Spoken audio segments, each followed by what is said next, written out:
Empire.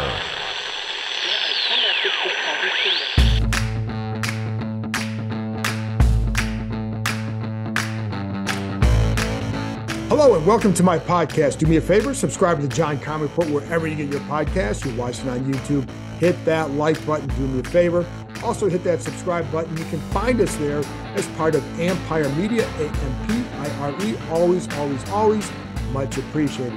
Today, I'm joined by ESPN Dan Graziano as I wanted to bring you on a kind of a league-wide perspective on the Washington Commanders. I also did start by talking about the Philadelphia Eagles from the standpoint of what can the Commanders learn from how the Eagles have been built to reach this point. This is the third time in 20 years the Eagles have reached the Super Bowl, and it's with a different coach each time. So how have they been able to accomplish that? What can Washington learn from them? To me, if you just look at the rosters right now, got to do what the Eagles have done and get better up front. So that's going to be part of the offseason discussion. I know that's a heavy emphasis and a priority for this organization to get better along the line. Again, a big priority. So whether the Senior Bowl, Combine, whatever, the draft will, and with the free agency, whatever, they're going to look for guys to get better along the front. That's what the Eagles have done to start with for this go round of their Super Bowl run. Anyway, so I talked to Dan about that. We also talk about Washington's offensive coordinator search. Why would somebody come here in this situation? We give some answers. We talk about where they are as a franchise, and what he thinks about Sam Howell and things that he's heard about Sam Howell from others around the league. So we get into all that. So stay tuned in a minute or two for that. Before we get to that point, just want to go over a couple of things, starting with the anniversary of the new name and the rebrand. A year ago, as I'm taping this, it's February 2nd. A year ago, the Commanders unveiled the new name and their new brand, and it was met with a thud, right? Well, what do you think a year later? You can leave me your thoughts on the YouTube page. There's a lot of comments underneath. You can go on there, just leave me what you think of the new name a year later. Have you accepted it? Do you like it? Are you warming to it? Do you think it doesn't matter as long as they win? So I kind of posed that question on Twitter, and basically most people either just like it or just say, just win. Doesn't matter, just win. So, but I'm curious from your perspective as a fan, as a reporter, it's still taking me a little bit of time to get used to that name. I'll be honest. I know Joe Theismann said a year ago on this date that the more you say it, the more you're going to get used to it. Well, still kind of waiting for that to happen a little bit, but this is what they're called. So this is what I call them. As a fan of a sports team that changed their name, meaning the Cleveland Indians, they went to the Cleveland Guardians. I understand what this process has been like. And I've talked about this before on the podcast, but once again, I do think there's some differences here. Part of it is the Guardians actually had a really good year, and they made the playoffs, surprise team, a lot of exciting young players in the roster. So a lot of reason to look for hope to the future. It's a well-run organization. The look was also about the same as the past. The script on the front of the uniforms, the same. The color scheme, the same. The caps, you changed it to a different style C, but they've changed that C over the years. So it really wasn't that big a deal.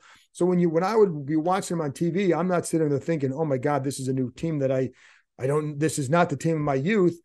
I really kind of thought like I'm watching the same team I've watched for many, many years. A lot of the same players on there. The ballpark looked the same. The uniforms looked the same.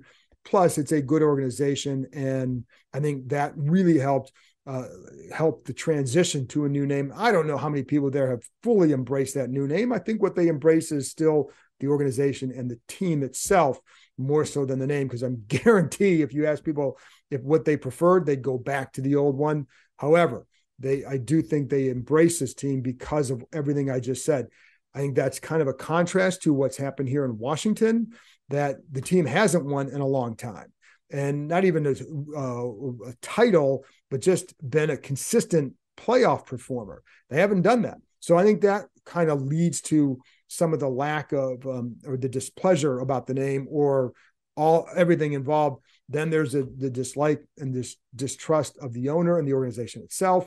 I think it all adds to it, and they do look different. So, but anyway, that's a couple of my thoughts. I'm curious your thoughts. Leave the comments on YouTube.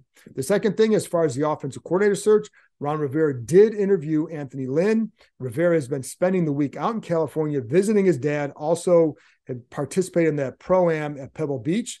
A big impetus for him going out there was to visit his dad. It's the first week he has taken off this offseason.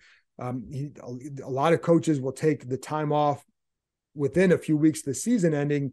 He stayed here, did all the player evals, staff evaluations, and then also started the process of looking for a new offensive coordinator, which has consumed a lot of his time. So I think, but anyway, so that's what he's doing out there. At the Senior Bowl, you have Marty Herney, Mark Mayhew, you have Jack Del Rio, you have Ken Zampese, and a few others. They're well represented there. For those who are worried about that, they're well represented there. I know in the past from talking to Rivera, one of the things that he puts a big emphasis on leading into the draft is stuff, things that happen in the combine, but also those pro days. I remember talking to him about some receivers that he'd watched at the pro days last year and the little things that he picks up just by watching how guys are during those periods. I think that's something that he looks forward to as much as anything. Anyway, so again, interviewed Anthony Lynn, still waiting on Eric Bieniemy after the Super Bowl.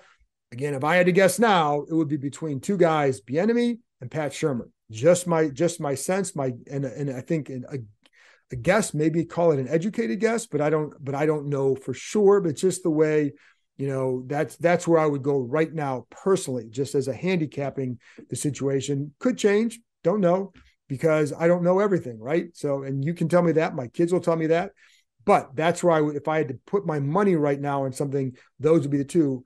We'll see what happens, because Bieniemy would have to not only talk to them, but also he's going to, maybe depending on whether it's choices he has, would then have to pick this franchise perhaps over somebody else like a Baltimore. Still ways to go. Anyway, just wanted to give you an update on that. So stay tuned now. Here's my conversation with ESPN's Dan Graziano.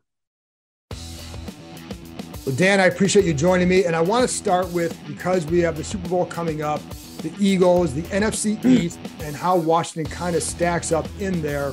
But let's start with the Eagles, because when you look at them, like, this is 3 Super Bowl trips now in 20 years with different coaches each time. What have they figured out that this team and others maybe have not? I mean, like, this all kind of started in a game against Washington at the end of the 2020 season, right? Where they pulled Hurts, right? And they put in, what was it, Sudfeld? And everybody went nuts. And like the Giants fans got nuts. And Joe Judge was yelling about the Eagles throwing the game and all this kind of stuff. And Doug Peterson gets fired. And Carson Wentz gets traded to Indianapolis. And like all of a sudden, like, they hire Nick Sirianni and they decide they're going to work with Hurts. So that was kind of like where it all kind of turned, right? To the current iteration. But, a lot has to, like, the way they operate, the way they run their team.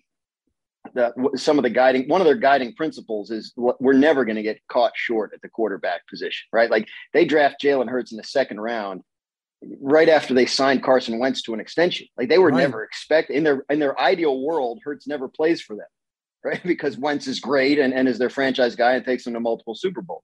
But obviously it didn't happen, and you can't count on your ideal world. So they thought, well, here's a guy we think can be a starting quarterback in the NFL, and we can get him in the 2nd round. Let's do it. And all of a sudden you have this, he turns out to be this incredibly driven, self-motivated, hyper-talented, leader who could be on the verge of superstardom in the league. They didn't know that, but it was worth a shot, right? So they're constantly building out the roster in those ways. Like, you look at some of the draft picks in recent years and what the reasons for it are. Jordan Davis is a great player for them already, but one of the reasons they have him is because they look down the road and they think maybe we're only going to have Fletcher Cox another year or two, and they draft a couple interior linemen because, well, Jason Kelsey, we don't know how long he's going to want to play, but we know how old he is, and we may need. So they're constantly operating that way. Last year, they had 3 first-round picks. They feel like, we're not going to do the quarterback thing. Let's spin one of those off and get another for next year in case. Now they're sitting here with 2 first-round picks this year. Like, it's almost like 3D chess. Like you're always seeing the different possibilities of what could happen. As fans, I think very often people think, the draft is like, well, they need this position. The Eagles are thinking we need all the positions all the time. Right. And I think that's why you have a situation where twice in 5 years with 2 different coaches, 2 different quarterbacks, you could end up in the Super Bowl. And frankly, I think they're probably favored to win it, right? I mean, I would think so. We have to see who's healthy for the Chiefs here in the next week and a half. Yeah. when you look at them, and you bring up the point about the quarterbacks too, how many teams do you think really, because it's, you talk to guys like, older guys, the Ron Wolfs of the world, who like, you never believed you had enough of them. And, I remember even a couple of years ago when it was a Chase Young pick here, you'd have Mel Kiper, like, if you don't have a quarterback, you've got to take one, period.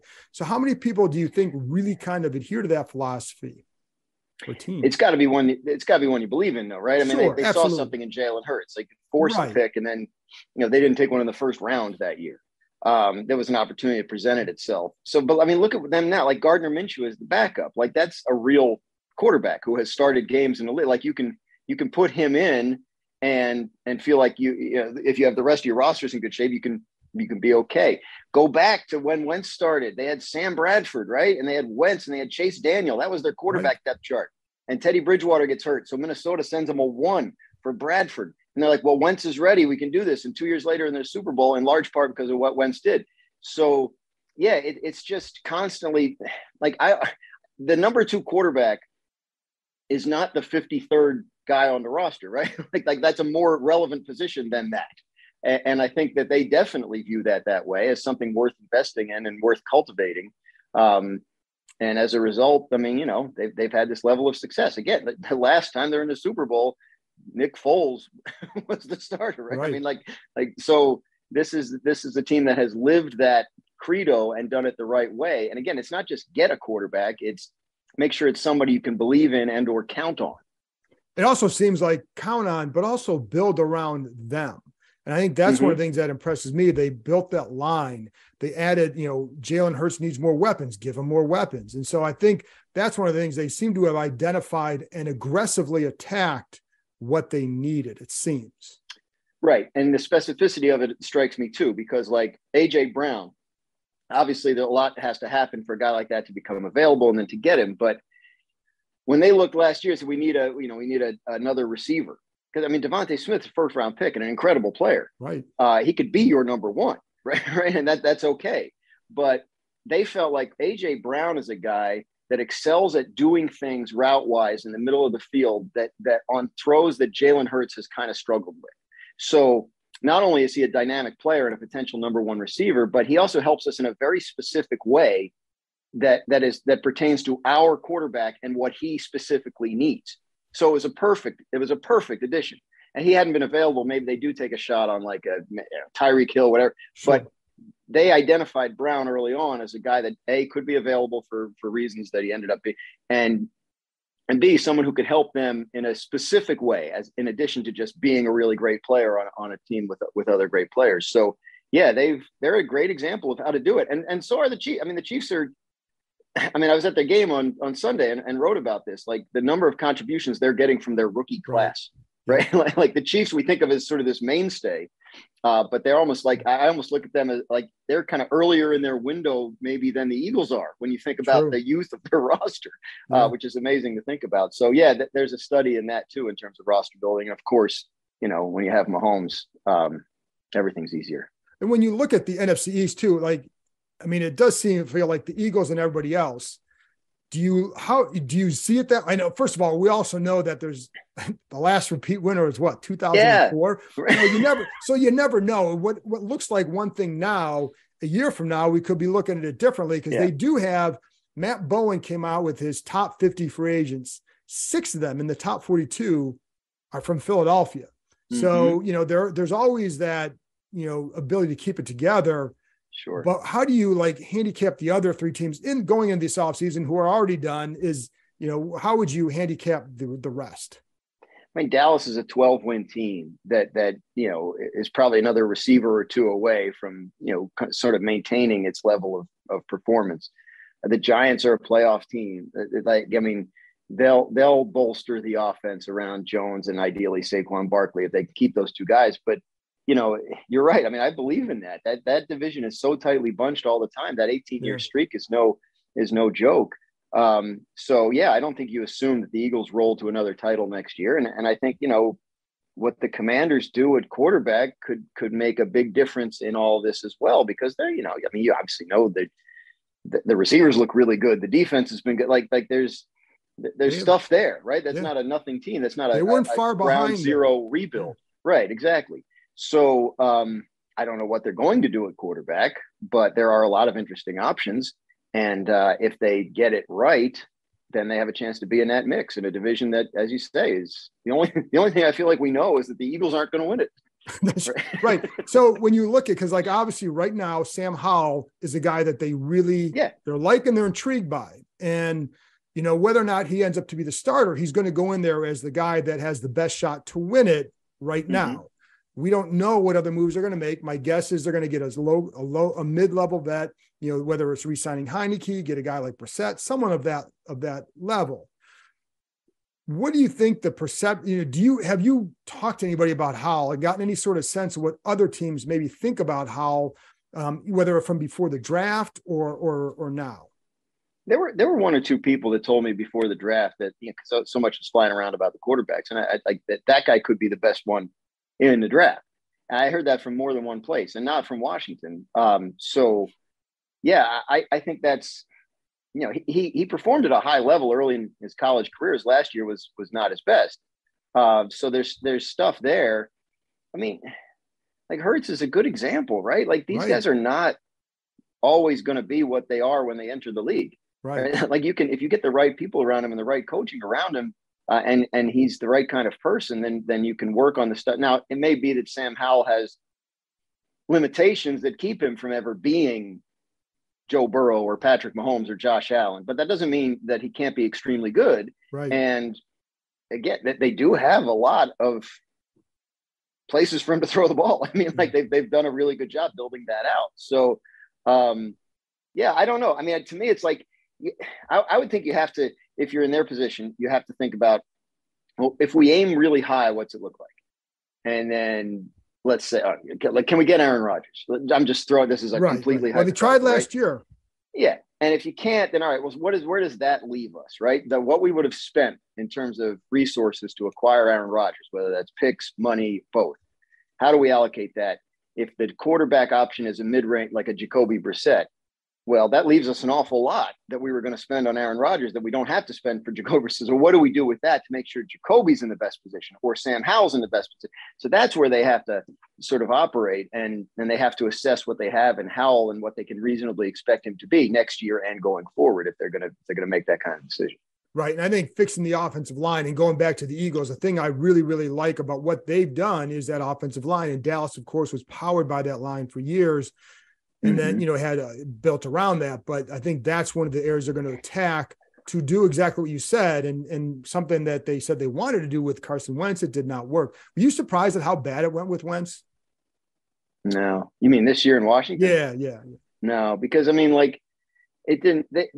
He went to Indy and was supposed to work with Frank Reich, and they were close and all this kind of stuff, and it just didn't work. And I remember being in Indy's camp this summer, sort of asking around about why it didn't work, and you heard a lot about how, you know, Wentz he's a good player. He's not a bad guy. He's just kind of, you know, he's a little stubborn, and like we were trying to get him to do certain things, and he was sure that he could do what he wanted to do instead. Like, it just didn't seem like he was taking coaching very well in Indianapolis. And I thought, well, Reich was supposed to be the Wentz whisperer, right? Like, if he can't take that guy's coaching, right, then how's he going to go somewhere else? So I'm not surprised that it didn't go well. You saw flashes, like you see what he can do, but he doesn't do it consistently, and he doesn't seem to be the kind of guy that, you know, is willing to look in the mirror and say, here's what I really need to grind on in order to fix this problem. And if he's not going to be that, then he's not going to last. Right. Here's the other thing. Do you think his career, I mean, where do you think the future is for him? Because, you know, it's funny because someone was like, well, Carolina. You could maybe, but like, if somebody gets hurt during the season, if he's not signed, do they go get him? But like, if he's a guy who holds the ball, you want guys who can come in and move a little bit in that kind of situation. So like, what is his future, do you think? I think his best case scenario is he's Geno Smith, right? Like, you go somewhere where you can work on your craft and not have to perform on Sunday, right? And you get with a coach that can identify the parts of your game that need work and how to attack. And then when your opportunity comes again, you're better positioned than anyone expected you to be. Right. I think that's ideal, right? Like that's a good, now I'm not saying it has to take that long. But I mean, there are very few of those situations. There were were there 60 different starting quarterbacks in the league this year? I mean, like wherever he ends up, if he's end up as a backup, there's a chance he's going to have to play. Right. Geno played behind Russell Wilson, who never got hurt. So I think Wentz has to find a way to operate in the shadows for a while and really drill down on the parts of his game that need to improve if he's going to be a successful NFL player. Because if he gets thrown into a situation again where he's just out there on Sunday winging it around and he hasn't had to confront his deficiencies, then I don't think he's ever going to have a chance to correct that. And I'm not saying he's going to get it done if he's in a Geno situation. Again, not everybody does that. But I think that's the ideal path if he's going to have anything like the career that he anticipated. Yeah, and it's funny because I'm curious, like what team would actually want to take that chance with him, knowing that he doesn't have the mobility and he has there's a penchant for holding the ball. You better have a really good line if you're going to get him. So there's so many things that I just wonder how he would view his future as well. What about for Washington? The big question here is Daron Payne and signing him. What do you think the market will be for Daron Payne? Yeah, I think we've seen the guys that are excellent at that position, can get paid, pretty well. I mean, I think that's, and I think he's a guy that, I mean, you see him, you see all his games. He's a really good player. He's not going to be easy for them to sign because I assume there's going to be other interest. The defensive tackle position doesn't get the glory that the edge rusher gets, obviously, and it doesn't get the money the edge rusher gets. But some of those guys have done really well for themselves, and I think you're in a situation where I don't know, is he like a Dexter Lawrence type and what he's doing in New York? Is he I'm trying to think what his market is going to be, who his comps are. But it's hard because he's coming off a career year and 11 and a half sacks. He didn't show anything to that level before this year. And so I just, and you talk to other people, it's no, they think he still can maybe not duplicate 11 and a half, but still be an effective pass rusher. But it's still, you wonder how that plays out on the market. I mean, it might be one of those guys that they value him more highly than other teams would, right? Because they know him and right. And how much do you invest in the defensive line if you're Washington? You just paid John Allen. You have Montez Sweat coming up the following year. Chase Young at some point, maybe if he can consistently be on the field. He just had kind of a lost year. Yeah, but. Yes. I mean, look, the defensive line is not a bad place to invest. Like you mentioned, they have to invest on the offensive line, and at some point they have to get a quarterback. So my sense would be you probably don't want to overcommit. I think you have to find a deal with Daron Payne that where you go to him and say, look, here's what we have to do. We've got to spend money elsewhere. If you can get more than this and that's what you want, fine. But if you'll work with us on structure, right? If you'll work with us on guarantee structure, we can work something out. So I don't think it's necessarily if there's a bidding war for him, you're right. They're probably not positioned to win it as much as a team that looks at it as, hey, that's our one big need, right? Let's look at teams that kind of almost made it this year that could use that, Dallas, right? For example. So you could get outbid for a team like that's all they have to use their resources on. But yeah, I think it's probably a tricky sign for them. How much do you think the ownership situation will kind of muddle free agency for these guys? Would you think that, how much will I know it could depend on their budget and all that and who pays, but also how will agents react to guys coming here when you look at not just ownership, but then Rivera's going in his fourth year, et cetera, et cetera. So I think with regard to if you're hiring an offensive coordinator, right. You may have candidates that look and say, well, are they going to sell the team? I don't know if Rivera's going to be there more than one more, that could, but I think with players, I think you don't see that as much, right? I think if you can offer the money and you can, maybe if you're bringing in a quarterback and there's somebody they want to work, but they're very, players their careers are short. They don't get to really be that choosy. So I don't know that it affects free agency unless, Snyder knows he's going to sell and he wants to cut back on spending. I mean, that's the kind of thing, right? But I think if the money's going to be there, I don't think ownership change is going to affect really much in terms of potential, players wanting to sign there. I think that's probably a couple levels removed from the way most free agents think. Right. And it's funny because I've had people ask me before about when Scott McCloughan was here and their GM questions oh, nobody's going to want to sign there now. Players typically are going to sign where they're going to pay them. Right. I mean, yeah. if they had fired Rivera and they were looking for a head coach, then ownership questions would be a factor, right? Like a head coach might not want to come here knowing the team's going to get sold, and now I work for somebody that didn't hire me.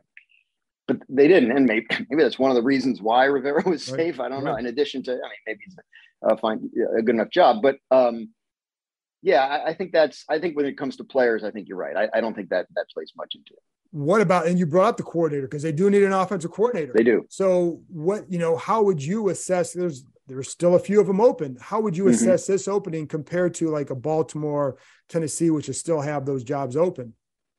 Yeah. I mean, look, it's a seller's market, right? When you factor in the 5 head coach openings, there were at one point 13 potential offensive coordinator openings. Right. So if you are worried about, well, who's the quarterback going to be and how long is the coach going to be there, you can pass on an opportunity like that, knowing you might have others. But they're filling up, right? Right. So, I mean, right. That like the Jets hired, the Chargers hired, the Rams.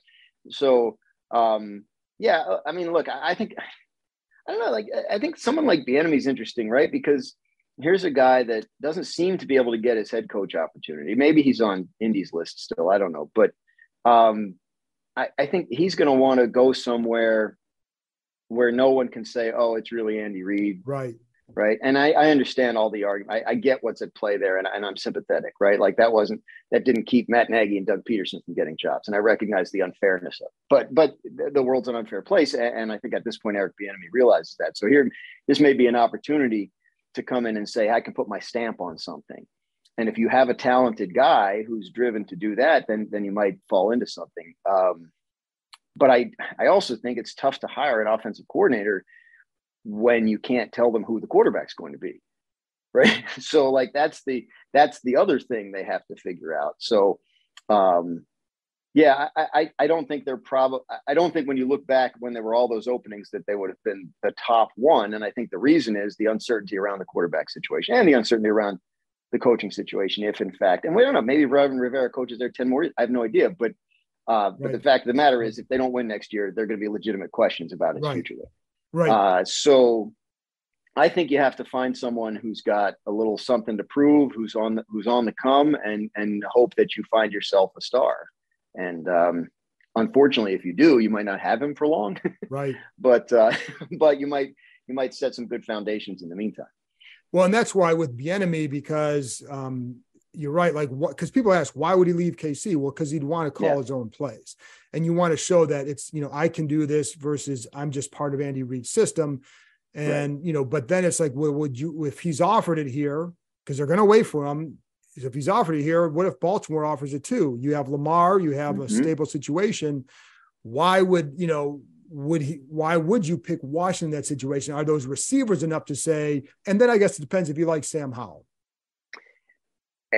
And Lamar. I mean, Lamar is not there are coaches who, right or wrong, look at Lamar and go, I'm not sure, right? Like, I'm not sure that I'm going to be able to design what I need to design to maximize him. Right. And Lamar is great, obviously, like that's a good problem to have, but it's also, some of these guys don't feel creative enough, right? Right. Or want to work that hard to build that. So Greg Roman did, and to great effect for a while. And the other thing is Lamar is a free agent. He does not have a long-term, you don't know, maybe it goes bad in negotiations and he demands a trade. Now you show up, now you don't have Lamar. And now you're in a situation very similar to what you've got in Washington, maybe even worse. So I think, it becomes about where you want to live, where you see your best opportunity, where you think if you're, let's say, use the Bieniemy example again, he wants to be a head coach. Does this help me? Does this help propel me toward that? Would I do better working with this group here? Maybe you say, the receivers, like whoever the quarterback is, you can have better receivers than Baltimore does. We like the running backs. Maybe we like what they're doing on the offensive line. So yeah, I think there are possible ways that you could convince yourself to pick that over. And I don't know. I mean, this would be a bad reason to do it, but looking from the outside, I mean, John Harbaugh is not going anywhere anytime soon, but if you think Ron Rivera might be, well, and that's what you never know. Take over, right? Well, because if the offense does well and the team doesn't win overall, then maybe you're in a position to get that. And he's got a reputation as a guy who pushes people pretty hard. So We'll see. What about like Pat Shurmur's another name in there? He's been around a while. Do you have a sense for his reputation as an offensive coach? Yeah, I think you know exactly what you're going to get there. I mean, he's got plenty in the bank. You've seen the good. You've seen him win with Case Keenum and put up points, and you've seen places where it hasn't gone as well for him. I mean, look, I think he's pretty reliable. Like, he knows how to run the room. He knows how to operate a practice. He knows how to design a system. You know, whether he's had some success with it, he's had some places where he didn't. So you have to decide whether the recent failures of his were because whatever, Denver never had a quarterback, right? The Giants situation was a mess, or because maybe he's lost his fastball. So he's been around a while, and again, I think you know exactly what you're going to get there. So that's sort of the other way to go. If you want to bring in the up and comer and hope you catch a rising star, versus, well, we want stability, we want something reliable, we want something we know exactly what it's going to be every day, then Shurmur fits that category. Just a couple of minutes here. Staying with quarterbacks, because one of the guy I wanted to ask you about was Justin Fields, because this team was very interested in him coming out a couple of years ago and wanted to move up for him, didn't want to pay whatever the price it was. Is Chicago going to keep him? I think that's the most likely outcome, yes. I know it's been raised, the possibility, since they have the one pick of like, if you think Bryce Young is better, then it makes sense to amass those picks and do it. I don't think that's how they're thinking. It may be that they get through their evaluations and decide, yes, Bryce Young or CJ Stroud or Will Levis or whoever is a better long-term play, especially considering what we could get for Fields. But I also think it's possible they look into what they can get for the pick. And that may be even more, right? When you think about if somebody wants to come up and take one of those guys. The quarterbacks in this year's draft, I mean, you're hearing a lot of stuff. I mean, Bryce Young, everybody loves the way Bryce Young plays, but they all wish he was taller, right? And so, like, he's under 200 pounds too. Yes. So there's questions about that. And there's questions about, you know, upside on CJ Stroud, and there's questions about polish on Will Levis and obviously Richardson. So it may be that it's not the year to go up and get a quarterback at one, in which case the Bears could very well stand pat and take Jalen Carter or Will Anderson and be very happy with that, because that would be a significant helper for them in the short and long term. So I don't know if they've decided yet, but I think the likely outcome is that they keep him, yes. And where do you think, what about Carr? Where do you think he ends up? And again, I will just say this, I do not believe this team's going to go for him. So, you know, but I mean, until he's somewhere. You don't think they'll pursue him at all, or you don't think they did? Well, let me say this: they called on him a couple times last year. I would be really surprised if they were aggressive going after him. Now, if he's free, right? I think you owe it to yourself to call, but I don't think they're going to trade for him. I don't. Maybe I'm kidding myself. I don't know how anyone's going to trade for him, because he has a no trade clause, and why would he help out the Raiders? Like, no, you know, like cut me or pay me. Like I can go be a free agent and make more. Or if you want to wait till 3 days after the Super Bowl, then I got $40 million guaranteed coming the next 2 years, no matter what you do. So I would play hardball with them if I were him, but he hasn't in the past. Maybe now that he's been fired, he will. But anyway, if they cut him, he's a street free agent. They could sign him in February if they wanted to. So I'm interested to see that. I like that spot for him, you know, because I think he's shown more than Sam Howell has. He's shown more than Jacoby Brissett has, you know, guys we've talked about earlier. And I think he's never really played with a very good defense. And they have receivers. They have a running back or two that they like. Yeah, I like that spot for him. I think that's the kind of team he needs to be looking at. And I'm not sure how they feel about him, but yeah, I think he could do well there. 2 more minutes. Jones and Barkley, they're going to go back to New York, you think? Tricky, because there's only one franchise tag. Right. So I think they'd love to re-sign Daniel Jones and tag Barkley for $10 million, which would be like a pay cut for Saquon. But I think if they can't reach a deal with Jones, that he gets tagged and then Barkley ends up on the market. Now, it's a flooded running back free agent market, and that's a position nobody likes to pay anyway. So maybe they end up being able to keep him even if that happens. But I think they'd like to keep them both. The quarterback, as is often the case, is the priority. And last thing on Bieniemy, what is his reputation with people you talk to about him as an offensive coach? And why do people think do they think he'd be a good play caller and coordinator in a full-time situation without Andy Reid around? Yeah, look, I mean, I think Reid is in charge of everything there, right, and fundamentally is the play caller. But Bieniemy has play calling experience. Reid does, he does farm some of that out, and more as the years have gone on. So he's done it. He's got leadership qualities, right? Like he's good in the room, and players respect him and listen to him. I think, I don't know half the league has interviewed him for head coach and no one's hired him. So I don't know. There's some disconnect when he gets in that room. But my understanding is that he's a good coach and certainly at least as deserving of an opportunity as some others before him have been, if not more so. Right. So I think you'd get someone who's incredibly motivated and well-trained, right? Like he's worked for the right people and overdue for an opportunity. So that can all be good things. There you go. Graz, appreciate your time. You're the best. Thanks a lot, man. My pleasure.